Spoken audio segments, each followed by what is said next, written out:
오늘 우리에게 주시는 말씀 보겠습니다. 예레미야 17장 5절에서 8절입니다. 예레미야 17장 5절에서 8절까지의 말씀입니다. 예레미야 17장 5절에서 8절까지 말씀. 한 주 동안 평안하셨습니까? 네. 지난주에 회의 결과를 듣고 제가 너무 큰 충격을 받아가지고 여러분에게 어떻게 이 말씀을 드려야 될지 참 여러 가지 고민 중에 있습니다. 여하튼 우리가 신앙생활을 함에 있어서 정말 서로 협력해서 선을 가기를 간절히 소원하고 기도합니다. 마음이 하나님에게서 떠나게 되면 어떤 증세가 일어날까요? 마음이 하나님에게서 떠나게 되면 삶에서 나타나는 몇 가지 특징이 있습니다. 첫 번째는 두려움이 찾아옵니다. 하나님을 의지했던 마음을 내려놓으면 처음에는 아무렇지도 않은 듯 하지만 하나님과의 거리가 멀어지고 내 마음이 하나님에서 떠나기 시작하면 어느 순간 나도 모르게 찾아오는 것이 두려운 마음입니다. 그 틈으로 세상의 어둠이 찾아오는 것이죠. 그 뒤를 따라오는 게 또 있습니다. 뭘까요? 세상에 대한 염려와 걱정이 찾아오기 시작합니다. 이로 인해 내 안에서 이전에 없던 두려움이 만들어지기 시작하는 것이죠. 그래서 알고 보면 두려움과 염려와 걱정은 한 덩어리로 볼 수 있습니다. 우리는 아직도 일어나지 않은 일들에 대해서 걱정하고 오지 않은 미래를 두려워하죠. 그래서 다시 의지할 대상을 찾기 시작합니다. 하나님이 아닌 의지의 대상을 찾는 것이죠. 마음이 하나님에게서 떠난 사람의 두 번째 특징은 하나님을 떠남으로 생겨난 두려움과 염려와 걱정을 나름대로 극복해보고자, 이겨내고자 새로운 의지의 대상을 찾거나 만듭니다. 그 의지의 대상은 곧 믿음의 대상인데 그 대상이 사람일 수도 있고 어떤 우상일 수도 있고 어떤 물질적인 것일 수도 있습니다. 중요한 것은 하나님의 방법이 아니라 사람의 방법을 따라 의지하게 된다는 것입니다. 사람은 홀로 존재할 수 있는 듯 하나 의지해야만 살아갈 수 있는 존재죠. 반드시 새로운 의지의 대상을 찾게 마련입니다. 또 하나님을 떠난 마음의 세 번째 특징은 인간적인 힘의 방법을 강조합니다. 그것이 건강이든 돈이든 사회적 신분이든 지위이든 어떤 힘을 강조하고 그 힘이 있어야 하고 그 힘으로 사는 것을 소망하고 부러워합니다. 사실 이것은 하나님을 떠난 사람들의 특징이면서 하나님을 모르는 사람들의 특징이기도 하죠. 지난 금요일날 친구들이 모였습니다. 제가 하도 친구들 모임에 안 나가니까 친구들이 저한테 전화가 왔어요. 야, 너를 위해서 금요일날 모이겠다. 토요일은 목사님이니까 바빠서 안 되고 주일날은 교회 가니까 안 되니까 이번엔 우리가 너를 위해서 금요일날 시간을 만들었으니 안 나오면 그냥 굳이 않겠다 하기에 갔습니다. 가면 이야기들이 뻔하죠.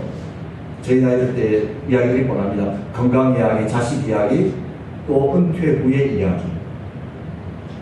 은퇴 후의 이야기들을 하기 시작합니다. 그러면서 전부 다 누가 은퇴 이후를 얼마나 준비했느냐를 가지고 이야기하기 시작합니다. 그 친구들이 저한테 물어보는 겁니다. 은퇴 준비해놨냐고. 그래서 제가 벌써부터 했지. 그런데 친구들이 저를 돌아봅니다. 너희 교회가 그렇게 크냐? 그러게, 너무 크지. 무지무지하게 크지. 그런데 친구들이 어떻게 준비했냐 물어보길래 딱 한 가지 방법 준비했지. 뭐? 하나님 따라 사는 거. 그래서 친구들이 에이 또 그 얘기할 줄 알았다. 에이 또 그 얘기할 줄 알았다. 친구들이 하는 이야기를 종합하고 정리해서 분석해보면 그들은 여전히 미래에 대한 두려움이 있습니다. 여전히 사람의 힘으로 인생을 준비해야 된다고 생각합니다. 여전히 그들 안에는 염려와 걱정과 두려움에 쳇바퀴 돌듯이 인생을 살아가고 있는 모습을 작년에도 보았고 올해도 보았고 아마 내년에도 볼 것 같습니다. 이와 같은 특징들이 삶 속에서 자리 잡기 시작하면 신앙인은 하나님과 멀어질 뿐만 아니라 그 삶이 사막화되기 시작합니다. 메말라가기 시작하는 것이죠. 왜냐하면 살아계신 하나님과 멀어지고 예수 그리스도로 말미암은 생명수가 더 이상 공급되지 않기 때문입니다. 여러분, 하나님과 멀어지면서 가장 두려운 게 뭔 줄 아십니까? 하나님과 멀어지는 가장 두려운 것이 예수 그리스도로 말미암은 생명수가 내 마음속에서 메말라가고 메말라 갈 뿐만 아니라 결국은 생명수의 고갈이 시작된다는 것입니다. 생명수가 공급되지 않고 생명수가 내 마음을 촉촉히 적셔주지 못하면 우리 마음이 사막처럼 변해버릴 뿐만 아니라 소금이 익힌 것처럼 쩍쩍 땅이 갈라지기 시작합니다. 무엇을 심어도 자라날 수 없는 메마른 광야 같은 그런 흙처럼 변해버리는 것입니다. 문제는 변해버린 마음이 또 다른 염려와 걱정, 두려움을 불러온다는 사실이죠. 하나님을 향한 마음이 점점 더 멀어지기 시작한다는 것입니다. 성경은 이러한 마음을 저주받은 마음이라고 말씀합니다. 저주라는 단어 상당히 받아들이기 불편한 단어죠. 특히 우리 믿는 사람들에게 저주라는 단어는 상당히 불쾌할 뿐만 아니라 듣고 싶지 않은 단어입니다. 하나님으로부터 복을 받아야 할 세상이 하나님으로부터 저주를 받는다는 것만큼 아프고 고통스러운 현실이 어디에 있습니까? 그런데 문제는 두려워하는 마음, 걱정하는 마음, 염려하는 마음은 저주를 불러오는 마음이라는 것입니다. 그렇기 때문에 우리는 두려워하는 마음, 염려와 걱정하는 마음 가볍게 생각해서는 안 됩니다. 이와 같은 마음이 내 마음을 지배한다면 신앙의 경고등이 켜지기 시작했음을 우리는 알아채야 합니다. 내 마음에 어느 날 갑자기 두려움이 찾아오고 염려가 찾아오고 걱정이 찾아오고 이것이 다람쥐 쳇바퀴 돌듯이 돌고 있다면 내 신앙에 빨간불이 켜지기 시작하게 되겠습니다. 마태복음 6장 25절 이하의 말씀을 보면 예수님께서 우리에게 강조하시는 말씀이 있습니다. 염려하지 말라는 말씀입니다. 먼저는 무엇을 먹을까, 무엇을 입을까를 염려하지 말라고 말씀합니다. 가장 기본적이면서도 중요한 생계를 위해 걱정하지 말라는 말씀이죠. 동시에 이 말씀은 우리 인생살이를, 세상살이를 염려하지 말라는 의미로도 해석할 수 있습니다. 사실 이 말씀 앞에 가장 부끄러운 사람이 저라고 고백하고 싶습니다. 사실 여러분 앞에서 제가 목사가 말씀으로 사는 게 무엇인지, 하나님으로 사는 게 무엇인지 보여드리고 증명하는 삶을 보여드려야 되는데 지난 시간들을 되돌아보면 여러분 앞에 너무 부끄럽습니다. 사실 무엇을 먹을까, 무엇을 입을까를 고민했던 사람입니다. 무엇을 마실까를 고민했던 사람입니다. 생활 목회라는 이름 하에, 노동자 목사라는 이름 하에 제가 여러분을 걱정하기보다는, 교회를 걱정하기보다는 저의 현실을 먼저 걱정했던 지난날을 여러분 앞에 고백하고 회개합니다. 제가 그렇게 살았습니다. 여러분 앞에 너무너무 죄송스러운 모습이죠. 성경에서 분명히 염려하지 말라, 걱정하지 말라고 했는데 여러분 앞에서 그 모범을 보여주지 못한 저를 먼저 하나님 앞에 회개하고 고백합니다. 그 다음에는 성경은 내일 일을 염려하지 말라고 말씀합니다. 오직 아직 오지도 않았고 닥치지도 않은 미래에 대해서 염려하지 말고 걱정하지 말라고 말씀합니다. 왜 염려하지 말라고 하시는 것일까요? 염려하고 걱정한다고 해도 해결될 문제가 아니기 때문입니다. 문제 해결의 열쇠는 내가 가지고 있지 않기 때문입니다. 오히려 염려와 걱정은 하나님을 바라보지 못하게 만드는 유혹의 수단이고 불신앙의 길잡이이고 하나님께서 해결하실 수 있는 길을 막는 장애물이기 때문에 그렇습니다. 그래서 예수님은 우리에게 염려하지 말라고 강력하게 말씀하고 있는 것입니다. 염려하게 만드는 두려움을 넘어서야 한다고 성경은 말씀합니다. 세상에 대한 염려와 두려움은 하나님으로부터 비롯된 것이 아니고 세상 근심은 사망에 이르게 한다고 고린도후서 7장 10절은 분명하게 우리에게 말씀합니다. 세상 근심이 뭐에 이르게 한다고요? 사망에 이르게 한다고요. 그러므로 염려하는 마음의 크기, 두려워하는 마음의 크기는 하나님과의 멀어진 정도와 비례합니다. 하나님으로부터 비롯되는 긍정적 삶의 창조적 능력을 방해하는 좋지 않은 마음입니다. 그래서 예수님은 우리에게 염려와 괴로움은 그날로 끝내고 다음 날까지 가지고 가지 말라고 말씀합니다. 여러분 이 말씀 다시 한번 잘 새겨 들으십시오. 염려와 괴로움은 그날로 끝내고라는 말씀이 무슨 말씀일까요? 걱정을 할 수는 있는데 걱정 안 할 수는 없는데 그날로 끝내고 내일까지 가져가지 말라는 것입니다. 끌려다니지 말라는 것입니다. 두려움과 염려와 걱정의 노예가 되지 말라는 말씀입니다. 염려하고 걱정하는 마음 때문에 하나님의 인도하심에 순종하지 못하고 그로 인해 좋은 길로 인도하시는 하나님의 손을 잡지 못하는 어리석은 믿음의 길을 가지 말라는 말씀입니다. 어리석은 선택을 하지 말라는 말씀입니다. 성경은 말씀합니다. 누가복음 12장 25절에서 말씀합니다. 또 너희 중에 누가 염려함으로 그 키를 한 자라도 더할 수 있느냐. 세번역 성경은 이렇게 말씀합니다. 너희 가운데서 누가 걱정한다고 해서 제 수명을 한순간이든 늘릴 수 있느냐. 걱정에서 해결될 문제는 얼마나 좋겠습니까? 걱정에서 해결될 문제, 걱정에서 문제가 풀리면 얼마든지 걱정하십시오. 그런데 걱정한다고 해서 될 일이 아니라는 것이죠. 삶의 문제를 해결할 수 없는 소모적인 염려와 걱정을 내려놓으라고 성경은 우리에게 말씀합니다.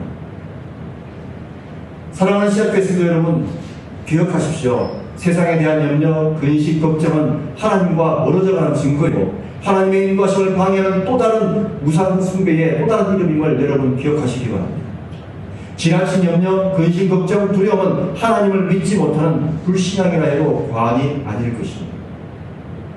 그렇다면 염려하고 걱정하는 마음, 두려워하는 마음을 어떻게 이겨낼 수 있을까요?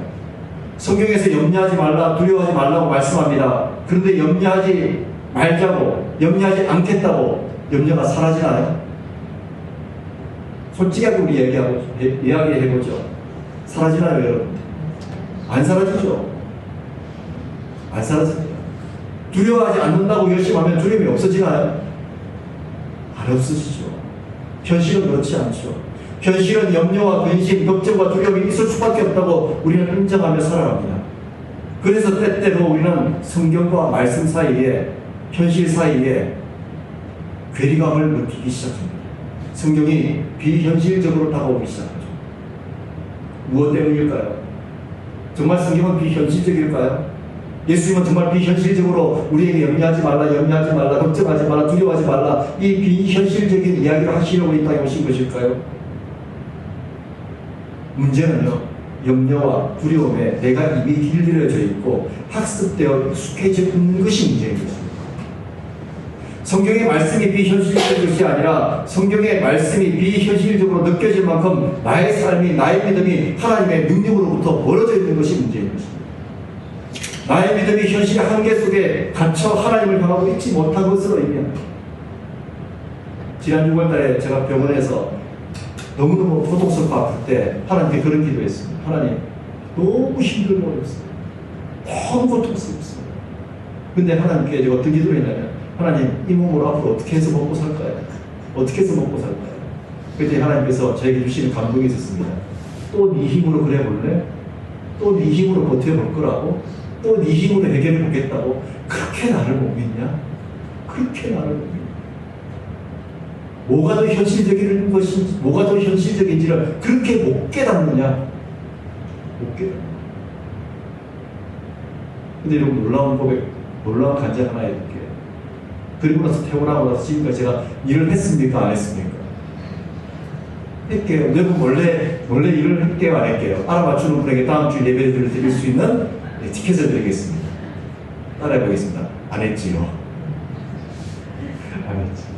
근데 놀라운 사실은요, 하나님께서 채워주시더라고요. 하나님께서 먹여주시더라고요. 하나님께서 마실 것을 주시고, 입을 것을 주시고, 하나님께서 믿음으로 사는 증거가 무엇인지 먼저 증거가 되라고 말씀하시더라고요. 나의 믿음이 현실의 한계 속에 갇혀 있기를 하나님은 원치 않으십니다. 하나님의 현실은 믿음으로 사는 것입니다. 세상의 현실이 아니라 하나님의 현실로 우리가 살아가기를 원하십니다. 예레미야 17장 7절을 말씀합니다. 그러나 물은 여호와를 의지하며 여호와를 의뢰하는 그 사람은 복을 받을 것이라. 베드로전서 5장 7절에 말씀합니다. 너희 염려를 다 주께 맡기라. 이는 그가 너희를 돌보시리라. 빌립보서 4장 6절을 말씀합니다. 아무것도 염려하지 말고 다만 모든 일에 기도와 간구로 너희 구할 것을 감사함으로 하나님께 아뢰라. 아멘. 하나님을 의지함으로 모든 염려를 주께 맡기라고 말씀합니다. 여러분, 현실적입니까? 비현실적입니까? 현실적입니까? 비현실적입니까? 현실적인 하나님의 방법입니다. 성경에서 말씀하고 있는 것은 세상 속에서는 비현실적이라 말할지 모르지만 믿음의 관점에서는, 하나님의 관점에서는 가장 현실적인 방법인 것입니다. 하나님을 의지하고 염려를 주께 맡기면 우리에게 필요한 것을 주시겠다는 이 하나님의 약속을 우리는 믿음의 현실로 받아들여야 합니다. 그러려면 어떻게 될까요? 하나님을 향한 절대적인 신뢰가 있어야 합니다. 흔들리지 않는 분명한 믿음이 우리에게 있어야 합니다. 흔들리지 않는 분명한 믿음으로 우리의 신앙이 잘 무장되어 있어야 합니다. 염려하는 마음, 두려워하는 마음은 하나님으로부터 비롯된 마음이 아니기 때문에, 하나님으로부터 비롯되지 않았다면 세상으로부터 비롯된 것이고 그 배후에는 영적인 어둠의 권세가 있음을 의미하기 때문입니다. 결국은 염려하는 마음, 두려운 마음은 영적인 전쟁으로 이겨내야 될 마음이라는 사실을 여러분 기억하시기 바랍니다.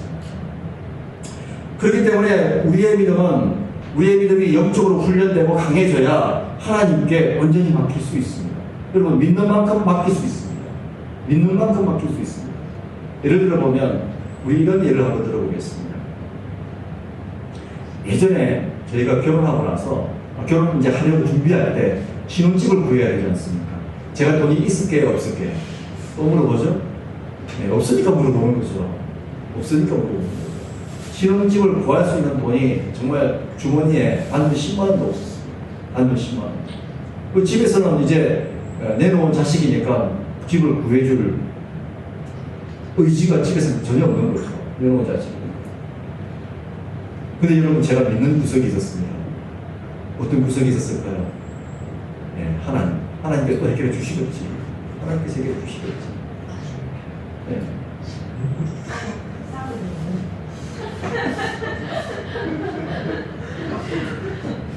네. 일단 하나님을 믿는 구석이 있었습니다. 그리고 나서 여기 양양하게 아내한테 걱정하지 마라. 마음다. 그리고 나서 이제 알아보니까 학교에서 이제 신학교에서 한 10분 거리에 새로운 임대 아파트가 생겼대요. 그 임대 아파트 관리 사무실에 찾아갔습니다. 임대 아파트 좀 구하고 싶은데 얼마입니까? 그랬더니 보증금 얼마입니다. 그래요. 아, 보증금만 있으면 일단 구하겠구나. 보증금만 딱 나오면서 저한테 어떤 마음이 생기냐면, 근데 그 돈 어디서 구하지? 그 돈 어디서 구하지?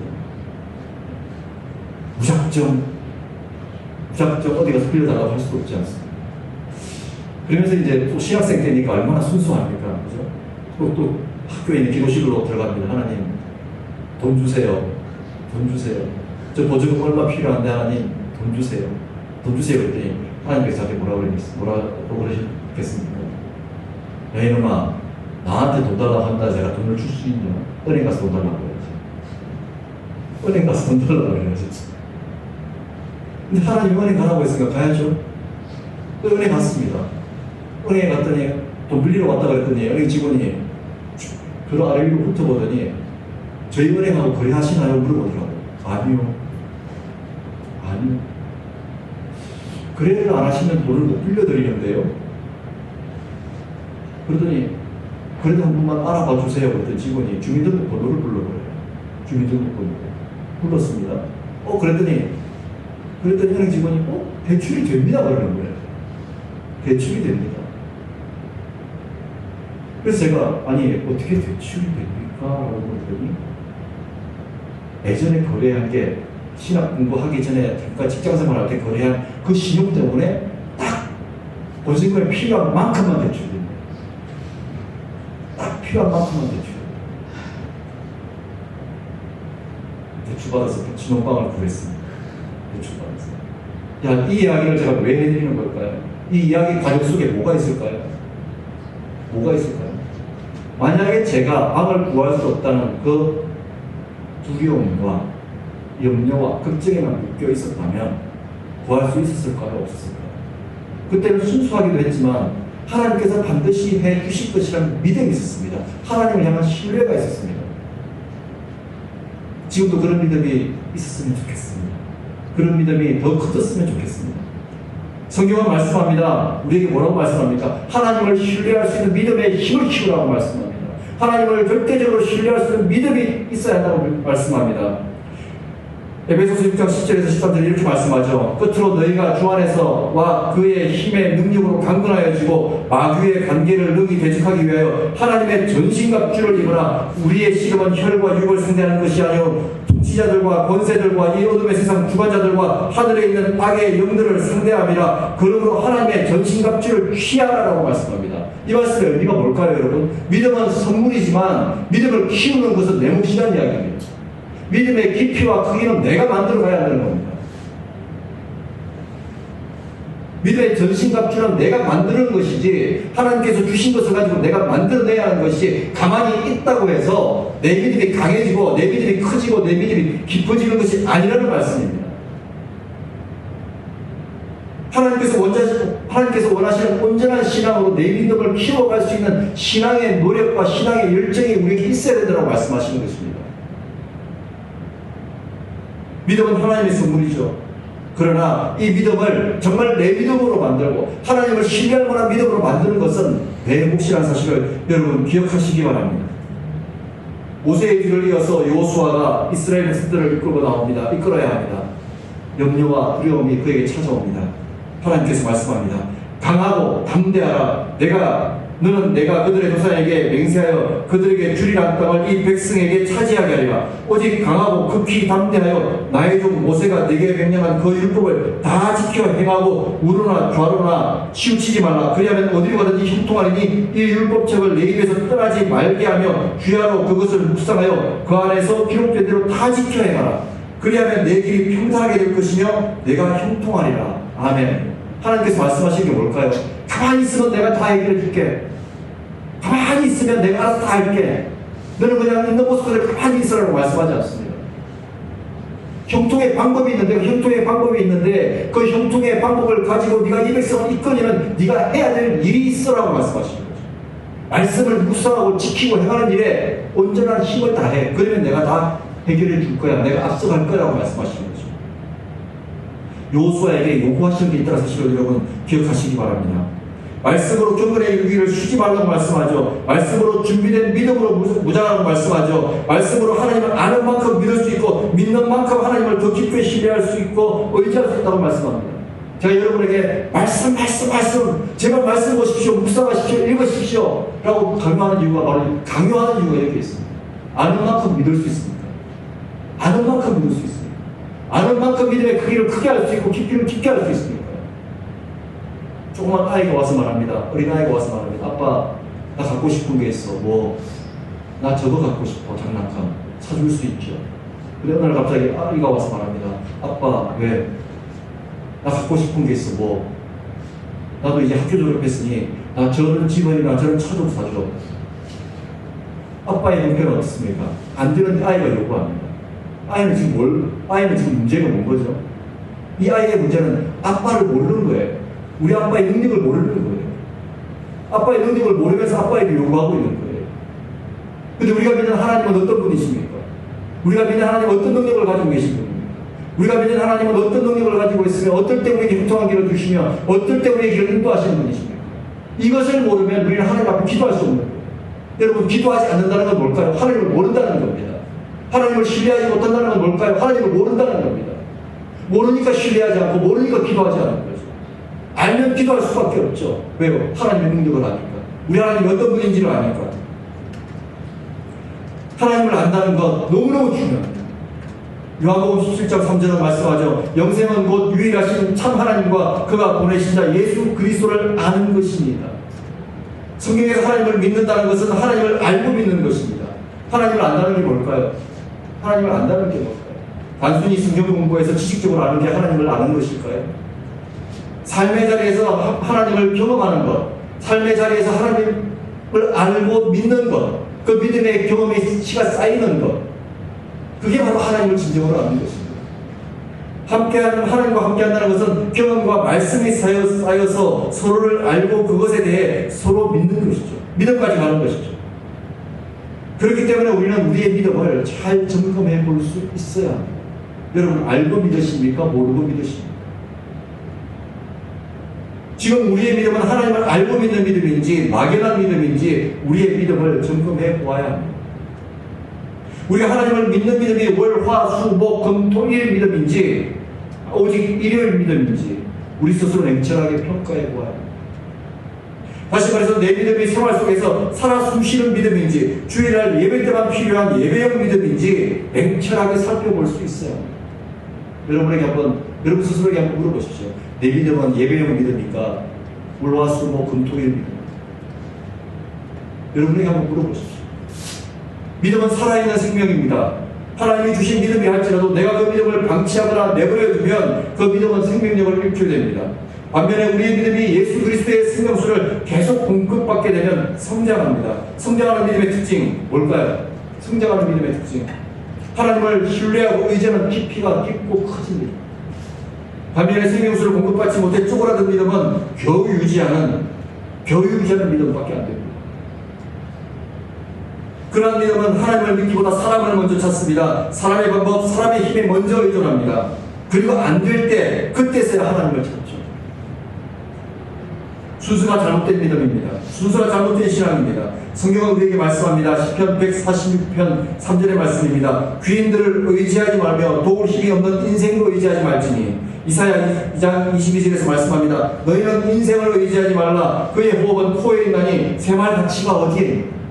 새말가치가 어디에? 성경은 또 말씀합니다. 하나님의 말씀은 다 순전하며 하나님은 그를 의지하는 자의 방패이십니다. 의지하는 자의 방패이십니다. 여러분, 성경에서 말씀하는 이 방패라는 단어가 무슨 의미인지 아세요? 조그마한 방패일까요? 큰 방패일까요? 그렇죠? 지난 수요일날 오셨던 분들은 알죠? 성경에서 말씀하는 방패는 발끝에서부터 머리끝까지 막을 수 있는 큰 방패라고 합니다. 그러므로 삶의 염려, 걱정, 근심, 두려움을 이기는 방법은 나의 믿음을 강한 생명력이 있는 믿음으로 훈련하는 방법밖에 없습니다. 훈련된 믿음으로 준비될 때 하나님을 더 신뢰하고 의지하게 되고 하나님께서 우리보다 앞서가시며 우리가 가야 할 길을 인도해 주신다는 사실을 믿기 때문에 강하고 담대할 수 있는 것입니다. 그러므로 우리가 해야 할 일은 뭘까요? 예레미야 17장 7절 8절 말씀, 오늘 말씀이죠. 다시 한번 읽습니다. 시작. 그러나 무릇 여호와를 의지하며 여호와를 의뢰하는 그 사람은 복을 받을 것이라. 그는 물가에 심어진 나무가 그 뿌리를 강변에 뻗치고 더위가 올지라도 두려워하지 아니하며 그 잎이 청정하며 가무는 해에 걱정이 없고 결실이 거치지 아니한 같으리라. 아멘. 우리가 해야 할 일, 일상을 살아가면서 신앙생활을 하면서 우리가 해야 할 일은요, 믿음의 뿌리를 예수 그리스도의 생명수에 깊이 뿌리 내리도록 힘쓰는 것입니다. 뿌리가 튼튼하고 그 뿌리가 깊이 내린 나무는 오직 비바람과 가뭄을 이겨낼 수 있는 힘이 있습니다. 그 모든 과정을 이겨내고 반드시 열매를 맺습니다. 우리의 신앙도 마찬가지입니다. 내 믿음의 뿌리가 자라서 예수 그리스도의 생명수에 이를 수 있도록 해야 합니다. 어떻게 해야 할까요, 여러분? 어떻게 해야 할까요? 성경은 분명히 우리에게 믿음은 장성한 분량에까지 자라야 한다고 말씀했는데 어떻게 하면 자랄 수 있을까요? 자라게 할 수 있을까요? 따라해보겠습니다. 신앙이 생활이 되게 하자. 신앙생활이 생활신앙이 되도록 해야 합니다. 신앙생활을 하는 이유가 뭘까요? 내 일상의 모든 삶을 하나님과 동행하는 삶을 살기 위해서입니다. 그렇기 때문에 그리스도인에게 생활이란 그 자체가 곧 신앙이 돼요. 우리 좌우옆에 분하고 서로 고백하겠습니다. 생활이 곧 신앙입니다. 시작. 생활이 곧 신앙입니다. 내 생활이 곧 신앙이 되게 해야 한다는 것이죠. 신앙이 생활이 되는 데까지 가야 우리는 그리스도인 곧 예수의 사람이라는 말에 합당한 믿음의 삶이 될 수 있습니다. 생활신앙의 핵심은 뭘까요, 여러분? 생활신앙의 핵심, 오늘 가장 중요한 부분입니다. 결론 부분입니다. 뭘까요? 생활신앙의 핵심 따라해보겠습니다. 기억과 순종. 기억과 순종입니다. 구원의 은혜를 기억하고 하나님의 명령과 말씀을 기억하고 내 삶이 하나님 앞에서의 삶이라는 것을 기억하고 성령의 인도하심을 따라 하나님께 순종하는 삶을 사는 것입니다. 우리 신명기 말씀 보고 있지만 신명기 말씀에서 계속 하나님께서 뭐라고 말씀하십니까? 이스라엘 백성들에게 모세의 입술 통해서 기억하라. 이처럼 신앙의 기억은 너무너무 중요합니다. 말씀의 기억, 구원의 기억, 은혜의 기억은 너무너무 중요합니다. 내가 기억하는 만큼 이겨낼 수 있으니까. 예전에 어떤 집사님이 그런 말씀 하시더라고요. 시험을 본인에게 너무너무 큰 고통과 큰 역경이 찾아왔습니다. 전에 있던 교회에서. 너무너무 힘든 경우가 찾아온 거예요. 그런데 주변에서는 어떻게 하냐 다 이렇게 염려 걱정하는데 오히려 그분은 웃고 다니는 거예요. 그 집사님. 그래서 어떤 권사님 그 얘기 하시더라고요. 전사님, 충청도에 있을 때니까 전사님, 예? 막지만 마슈 혹시 미친 거 아닐까요? 왜요? 그러니까 실실 웃고 다녀요. 망했는데 웃고 다녀요. 그래서 제가 믿음이 좋아서 그렇겠죠. 믿음이 좋았을 거죠. 진짜 걱정이 되는 거예요. 걱정이 돼서 찾아갔습니다. 집사님, 별일 없으시죠? 그랬더니, 아이, 그럼요. 근데 정말 안 믿으세요? 정말 안 믿으세요? 그랬더니, 집사님이 하시는 말씀이, 전사님, 예전에도 이와 비슷한 고난을 겪은 적이 있고, 그때도 하나님께서 결국은 이겨내게 해주셨어요. 그 기억이 저에게 있기 때문에, 그때 그 신앙의 경험이 있기 때문에, 이번 일도 걱정하지 않습니다. 이번 일도 얼마든지 이겨낼 수 있을 것이라고 믿습니다. 성경에 약속의 말씀을 주셨기 때문에, 그 약속의 말씀을 제가 붙들고 있기 때문에 또 이겨낼 겁니다. 그래서 제가 웃을 수 있어요. 그 말씀하시죠. 여러분, 이처럼 신앙의 기억이 우리에게 소중한 이유가 여기에 있어요. 여기에 있어요. 그 기억은 너무너무 중요합니다. 그 다음에 해야 될 게 뭘까요? 순종이죠. 기억과 순종이죠. 이를 위해서 우리가 세 가지를 놓치지 않고 순종의 습관을 만들어야 합니다. 첫째는 말씀 순종입니다. 따라해보겠습니다. 말씀 순종. 말씀 순종은 단순히 말씀을 읽고 암송하고 이해하는 것만을 의미하지 않습니다. 읽고 묵상하는 것은 당연한 것이고, 그 말씀이 행동이 되도록, 실천이 되도록, 내 삶 속에서 적용하는 데까지 이르도록 순종하는 것입니다. 두 번째는 뭘까요, 여러분? 기도 순종. 말씀 순종, 기도 순종. 따라해보겠습니다. 기도 순종. 기도 순종이란, 기도 순종은 성령의 인도하심을 구하고 그 인도하심을 따라서 선택하고 결정하는 순종의 삶입니다. 여러분, 기도도 훈련입니다. 기도도 연습입니다. 내 생각, 내가 하고 싶은 것을 하는 것이 아니라 하나님의 뜻에 따라 하나님이 원하시는 것을 선택하고 행동할 수 있도록 기도를 통해 주님의 뜻을 구하는 습관 만들고 순종이 필요하죠. 마지막으로 뭘까요, 여러분? 예배 순종. 예배 순종. 예배는 단순한 종교적 제사나 의식이 아닙니다. 예배는 우리 자신을 하나님께 드림으로 하나님께서 우리를 새롭게 만들어 가시는 시간입니다. 그러므로 예배 순종은 하나님으로부터 비롯되는 새로운 삶을 시작하는 시간. 자, 여러분 세 가지 기억하시나요? 순종의 세 가지. 시작. 네, 다음 주일날 예배 드릴 수 있는 티켓을 모두 나눠드리겠습니다. 그 다음에 크게 두 가지 기억해야 될 게, 크게 두 가지. 시험을 이기는 방법. 기억과 순종. 그죠? 우리 삶 속에서 말씀 순종, 기도 순종, 예배 순종의 삶이 습관이 되고 반복이 되면 하나님을 온전히 의지할 수 있는 우리 믿음의 크기와 깊이가 커지고 확장됩니다. 이것은 하나님께 주시는 복이죠. 하나님께 주시는 형통이죠. 사랑하는 시작했습니다, 여러분. 마음이 하나님으로부터 떠나지 않도록 말씀과 기도, 예배의 순종을 놓치지 않는 저와 여러분이 되기를 기도합니다.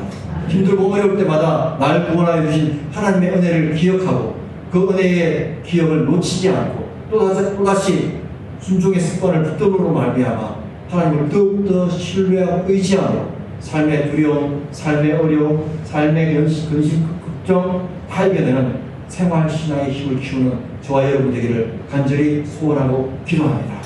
기도하겠습니다. 우리 시간 함께 기도하기를 원합니다. 이 시간 함께 기도할 때 여러분 어떤 염려와 걱정과 두려움이 있습니까? 그 두려움과 걱정과 염려 때문에 하나님과 여러분과의 거리가 얼마나 멀어져 있습니까? 오늘 하나님은 우리에게 말씀합니다. 그 멀어진 거리를 이제는 회복하자고. 이제 하나님 앞으로 나아와서 하나님과 함께 해결하자고 말씀합니다. 여러분, 믿음만이 정답입니다. 믿음의 크기와 믿음의 깊이를 더 깊이 만드는 저와 여러분이 되게 해달라고. 그래서 하나님 앞에서 우리가 더 당당한 믿음의 사람이 되게 해달라고 우리 시간 함께 통성으로 기도하겠습니다.